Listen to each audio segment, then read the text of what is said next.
NCA ನ್ಯೂಸ್ಗೆ ಸ್ವಾಗತ. ನಾನು ನಿಮ್ಮ PH ನಾಯ್ಕೋಡಿ. ಚಿತ್ತಾಪುರ ತಾಲೂಕಿನ ಬಾಗೋಡಿಯಲ್ಲಿ ನಡೆಯುತ್ತಿರುವ ಅಕ್ರಮ ಮರಳು ಮಾಫಿಯಾದ ವಿರುದ್ಧ ಮತ್ತು ಸತ್ತ ಕೋಲಿ ಸಮಾಜದ ಯುವಕನ ಮನೆಗೆ ನ್ಯಾಯ ಕೊಡಿಸಲು ಹೋರಾಟ ನಿಲ್ಲದು.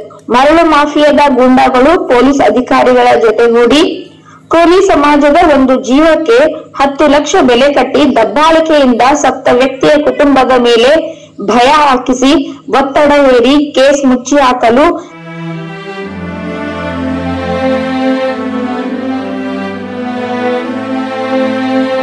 ಇಲ್ಲಿನ ಅಧಿಕಾರಿಗಳು ಸ್ವಲ್ಪ ಜನರ ಕೈಯಾಳುಗಳಂತೆ ಕೆಲಸ ಮಾಡುತ್ತಿರುವುದು ಇಲಾಖೆಗೆ ನಾಚಿಕೆಗೇಡಿನ ಸಂಗತಿ. ಉಪ್ಪು ತಿನ್ನೋರು ನೀರು ಕುಡಿಯಲೇಬೇಕು, ಇದರ ಬೆಲೆ ತೆರಲೇಬೇಕು. ಕಾನೂನಾತ್ಮಕವಾಗಿ ಹೋರಾಟ ನಡೆಯುತ್ತೆ. ನಿಮ್ಮ ಹೆದರಿಕೆ ಮತ್ತು ದಬ್ಬಾಳಿಕೆ ನಡೆಯದು,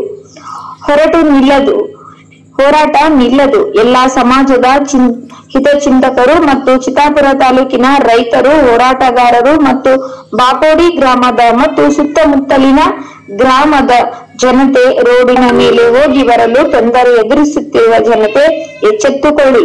ಇವತ್ತು ಇವರ ಅಕ್ರಮ ಮರಳುಗಾರಿಕೆಗೆ ಬಲಿಯಾದ ಯುವಕನ ಹಾಗೆ ನಿಮ್ಮ ಊರಿನ ಜನತೆಗೆ ಆಗಬಹುದು. ಎಚ್ಚೆತ್ತುಕೊಳ್ಳಿ. ಇದನ್ನ ನಿಲ್ಲಿಸಲು ಹೋರಾಟದ ಅನಿವಾರ್ಯ, ಅತಿ ಅಗತ್ಯ. ಗುಂಡು ಐನಾಪುರ್, ಗೌರವ ಅಧ್ಯಕ್ಷರು, ಯುವ ಕೋಲಿ ಸಮಾಜದ ಚಿತ್ತಾಪುರ್ ಮತ್ತು ಚಿತ್ತಾಪುರ ತಾಲೂಕಿನ ಕಾಂಗ್ರೆಸ್ ಪಕ್ಷದ ಪ್ರಚಾರ ಸಮಿತಿಯ ಸದಸ್ಯರು.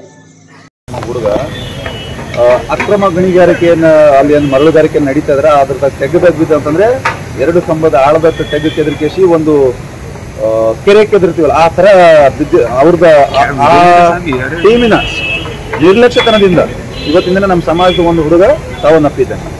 ಆ ಕುಟುಂಬಕ್ಕೆ ನ್ಯಾಯ ಸಿಗಲಿ ಅಂತಕ್ಕಂಥದ್ದು ಇವತ್ತು ನಮ್ದು ಒಂದು ಮನವಿ ಇದೆ. ಇದ್ರ ಹಿಂದಿನ ಇನ್ನೊಂದು ಕತೆ ನಾನು ಹೇಳ್ಬೇಕಿತ್ತಪ್ಪ ಅಂತಂದ್ರೆ, ಚಿತ್ತಾಪುರ ತಾಲೂಕಿನಲ್ಲಿ ಇಲ್ಲಿಗಲ್ ಆಗಿ ಮರಳುಗಾರಿಕೆ ಎಗ್ಗಿಲ್ಲದೆ ಸಾಕ್ತಾ ಇದೆ. ದಿನಾಲು ಏನಿಲ್ಲಪ್ಪ ಅಂತಂದ್ರೆ 100 ರಿಂದ 150 ಟಿಪ್ಪರ್ಗಳು ಒಂದು ಯೂನಿಟ್ ಇಂದ ಅಲ್ಲಿ ಲೀಗಲ್ ಆಗಿ ಮೈನಿಂಗ್ ತಗೊಂಡಿರ್ತಕ್ಕಂಥದ್ದು ಸ್ವಂತ ಹೊಲ ಅಂತಂತ ನಾವು ಅಂತೀವಲ್ಲ, 6 ಇದೆ ಪಾಯಿಂಟ್. ಆ 6 ಪಾಯಿಂಟ್ ಇಂದ ಸರ್ಕಾರಕ್ಕೆ ಎಷ್ಟು ಜಮಾ ಆಗಿದೆ ಇವಾಗ ಒಂದು. ಅದು ಬಿಟ್ಟು ಬಾಗೋಡಿ ಬ್ರಿಡ್ಜ್ ಇಂದ ಲ್ಯಾಂಡ್ ಆರ್ಮಿ ಅಂತಕ್ಕಂಥ ಹೆಸರಲ್ಲಿ 7 ಕಿಲೋಮೀಟರ್ ವರೆಗೂ ಸೆಂಟ್ರ್ ಮಧ್ಯದಲ್ಲಿ ನದಿಯ ಮಧ್ಯದಲ್ಲಿ ರೋಡ್ ಮಾಡಿಬಿಟ್ಟು ಆ ಕಡೆ 1-2 ಕಂಬದ ತಾಳ, ಈ ಕಡೆ 2 ಕಂಬದ ತಾಳ 7 ಕಿಲೋಮೀಟರ್ ವರೆಗೂ ಕೆದರಿದ್ದಾರೆ. ಯಾರು ಪರ್ಮಿಷನ್ ಕೊಟ್ಟರು ಇವರಿಗೆ? ಕಾಗಿಣ ನದಿಯಲ್ಲಿ, ಅದು ನದಿಯಲ್ಲಿ ಮಷಿನ್ಗಳು ಇಳಿಸಬಾರ್ದು. 30 ರಿಂದ 40 ಇಟಾಚಿಗಳು ಇಳಿಸ್ಕೊಂಡು ಕೇಸಿ ಇವತ್ತಲ್ಲಿ ಎಗ್ಗಿಲ್ಲದೆ ಮರಳು ಅಕ್ರಮವಾಗಿ ಮರಳು ಸಾಗಣೆ ಮಾಡ್ತಾ ಇದ್ದಾರೆ. ಅದ್ರ ಜೊತೆಯಲ್ಲಿ ಈ ನಮ್ಮ ಚಿತ್ತಾಪುರ ತಾಲೂಕಿನ ರೈತರಿಗೆ ಯಾವ ರೀತಿ ಇವರು ಆಸೆ ತೋರಿಸಿ ಅಂದ್ರೆ 10 ಲಕ್ಷದಿಂದ 20 ಲಕ್ಷ ಪ್ರತಿ ಎಕರೆಗಿದೆ. 1 ಎಕರೆಗೆ 40 ಲಕ್ಷ 50 ಲಕ್ಷ ಕೊಟ್ಟು ಖರೀದಿ ಮಾಡಿಬಿಟ್ಟು ಆ ಇವಾಗ ದುಡ್ಡು ಬರ್ತಾರೆ, ದುಡ್ಡು ಇರಲ್ಲ, ಜಮೀನಿದ್ರೆ ರೈತರಿಗೆ ಫ್ಯೂಚರ್ ಜಮೀನು ಇರುತ್ತೆ ಉಳಿಮೆಗೆ. ಆ ಜಮೀನಿನ ಮರಳನ್ನ ತೆಗೆದುಬಿಟ್ಟು 40 ಲಕ್ಷ 50 ಲಕ್ಷ ಪ್ರತಿ ಎಕರೆ ಕೊಟ್ಟು ಖರೀದಿ ಮಾಡಿಬಿಟ್ಟು 6 ಎಕರೆ ಲೈಸೆನ್ಸ್ ಮೇಲೆ 30 ಎಕರೆ 40 ಎಕರೆ 50 ಎಕರೆ 100 ಎಕರೆವರೆಗೂ ಮರಳನ್ನ ಅಕ್ರಮವಾಗಿ ಇವರು ಸಾಗಣೆ ಮಾಡ್ತಾ ಇದ್ದಾರೆ. ಇದು ನಿಲ್ಲಬೇಕು. ಒಂದು, ಇವಾಗ ಸತ್ತಿರ್ತಕ್ಕಂಥ ಯುವಕನ ಕುಟುಂಬಕ್ಕೆ ಸರ್ಕಾರದಿಂದ ಒಂದು ಕೊಟ್ಟಿರುವ ಪರಿಹಾರ ಸಿಗಬೇಕು. ಆ ಕುಟುಂಬಕ್ಕೆ ಒಂದು ಸರ್ಕಾರಿ ನೌಕರಿ ಸಿಗಬೇಕು, ಒಂದು ಮನೆ ಸಿಗಬೇಕು, ಆ ಮನೆಯ ಮಕ್ಕಳಿಗೆ ಉಚಿತ ಶಿಕ್ಷಣ ಕೊಡ್ಬೇಕಂತ ನಮ್ದೇನು ಹೋರಾಟ ಇದೆ. ಜೊತೆಯಲ್ಲಿ ಚಿತ್ತಾಪುರ ತಾಲೂಕಿನಲ್ಲಿ ಇವತ್ತು ನಮ್ಮ ಸಮಾಜದ ಒಬ್ಬ ಯುವಕ ಸತ್ತಿದ್ದಾನೆ. ಅದೇ ರೀತಿ ನಾಳೆ ಯಾರಾದ್ರೂ ಸತ್ತರೆ ಯಾರ ಹೊಣೆಗಾರಿಕೆ ಅದಕ್ಕೆ?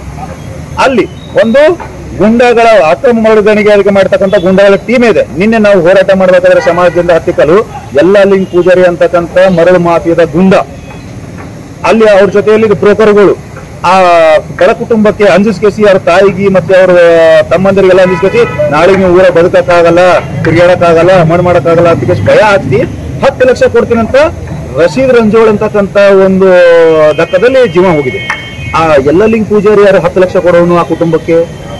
ಅಂದ್ರೆ ನಾನ್ ಹೇಳ್ತಕ್ಕಂಥದ್ದು ಬ್ರಿಡ್ಜ್ ಹತ್ರ 7 ಕಿಲೋಮೀಟರ್ ಏನ್ ಮಾಡಿದಾರ, ಒಂದು ಕಳ್ಳರ ಗುಂಪಿದೆ ನಮ್ಮ ಚಿತ್ತಾಪುರ ತಾಲೂಕಲ್ಲಿ. ಆ ಕಳ್ಳರು ಏನಿದಾರಲ್ಲ ನಮ್ಮ ಚಿತ್ತಾಪುರ ತಾಲೂಕಿನ ಎಲ್ಲ ಮರಳನ್ನ ಲೂಟಿ ಮಾಡ್ಕೊಂಡು ಕೇಸಿ ಮನೆ ತುಂಬಿಸ್ಕೊಂಡು ಗಂಡು ಗಂಭೀರ ಆಗ್ಯಾರ. ಸದ್ಯ ಇವಾಗ ಅವ್ರ ಮೇಲೆ ಕಾನೂನು ಕ್ರಮ ಆಗಬೇಕು. ಎಷ್ಟು ಮರಳಲ್ಲಿ ತಗೊಂಡಿದ್ದಾರೆ, ರಾಜಸ್ವ ಏನಿದೆ ನಮ್ಮ ಸರ್ಕಾರಕ್ಕೆ ಸಿಗಬೇಕು, ಹೋಗಿ ಮುಟ್ಟಬೇಕಾಗೋದು, ಅದನ್ನ ಅವರಿಗೆ ರಾಜಸ್ವ ಅವ್ರ ಮೇಲೆ ಪೆನಲ್ಟಿ ಹಾಕಿಸಿ ಸರ್ಕಾರದ ಖಜಾನೆ ತುಂಬತಕ್ಕಂಥ ಕೆಲಸ ನಮ್ಮ ಉಸ್ತುವಾರಿ ಸಚಿವರು ಮಾಡ್ಬೇಕಂತಕ್ಕಂಥದ್ದು ನಮ್ದು ಮನವಿ ಇದೆ. ಜೊತೆಯಲ್ಲಿ ಅಲ್ಲಿ ಇವಾಗ ಆಲ್ರೆಡಿ ಸಸ್ಪೆಂಡ್ ಹಾಕಿಸಿ ಜೈಲು ಸೇರಿರತಕ್ಕಂಥ PSI ಇವಾಗ ಮತ್ತೆ ಅಲ್ಲಿ ನಮ್ಮ ಮಾರುಗೋಡು ಪೊಲೀಸ್ ಸ್ಟೇಷನ್ಗೆ ಹಾಕಿದ್ದಾರೆ. ಶೀಲಾ ಮೇಡಮ್ ಅಂತ ಅವ್ರು ಬಂದಾದ ಮೇಲೆ ಅಲ್ಲಿ ನಡೀತಕ್ಕಂಥ ಮರಳುಗಾರಿಕೆ ಡಬಲ್ ಆಗ್ಬಿಟ್ಟಿದೆ. ಆಲ್ರೆಡಿ ಮರಳು ಗಣಿಗಾರಿಕೆ ಸಪೋರ್ಟ್ ಮಾಡಿ ಸಲುವಾಗಿ ತನಿಖೆಯಾಗಿ ಕೇಸ್ ಹಾಕಿ ಜೈಲಿಗೆ ಹೋಗಿದ್ದಾರೆ. ಮತ್ತೆ ನಮ್ಮಲ್ಲಿ ಬಂದ್ಬಿಟ್ಟು ಯಾಕಿಲ್ಲದೆ ಅವ್ರು ಸಾಕ್ತಾ ಇದೆ. ಮೊದಲು ಆ ಅಧಿಕಾರಿಗಳನ್ನ ಸಸ್ಪೆಂಡ್ ಮಾಡಬೇಕು. ಇಲ್ಲ ಅಂತಂತಂದ್ರೆ ಇದೇ ರೀತಿ ಅಲ್ಲಿ ಎಷ್ಟು ಜೀವ ಹೋಗುತ್ತೆ ಅದಕ್ಕೆಲ್ಲರೂ ಯಾರು ಜವಾಬ್ದಾರಿ ತಗೋತೀರಿ, ಯಾರು ಹೊಣೆಗಾರಿಕೆ ಹೋಗ್ತೀರಿ ಅಂತಕ್ಕಂಥದ್ದು ಎಲ್ಲರೂ ನಾವು ಮನ ಮುಟ್ಕೊಂಡು ಕೇಳ್ತಕ್ಕಂಥ ಮಾತಾಗಿದೆ. ಆ ಕಾರಣಕ್ಕೆ ನಾನು ಹೇಳ್ತಕ್ಕಂಥದ್ದು ಒಂದೇ, ಆ ಬಡ ಕುಟುಂಬಕ್ಕೆ ನ್ಯಾಯ ಸಿಗಬೇಕು, ಅಲ್ಲಿರ್ತಕ್ಕಂಥ ಅಧಿಕಾರಿಗಳು ಸಸ್ಪೆಂಡ್ ಆಗಬೇಕು. ಜೊತೆಲಿ ಅಲ್ಲಿ ಗುಂಡಾಗರ್ದಿಯನ್ನು ಮಾಡಿ ಕೇಸಿ ಆ ಕುಟುಂಬಕ್ಕೆ ಭಯ ಹಾಕಿದಾರಲ್ಲ ಅವ್ರ ಮೇಲೆ ಒಂದು ಮೊಕದ್ದಮೆ ಹೂಡಿಕೇಸಿ ಜೈಲಿಗೆ ಹಾಕ್ತಕ್ಕಂಥ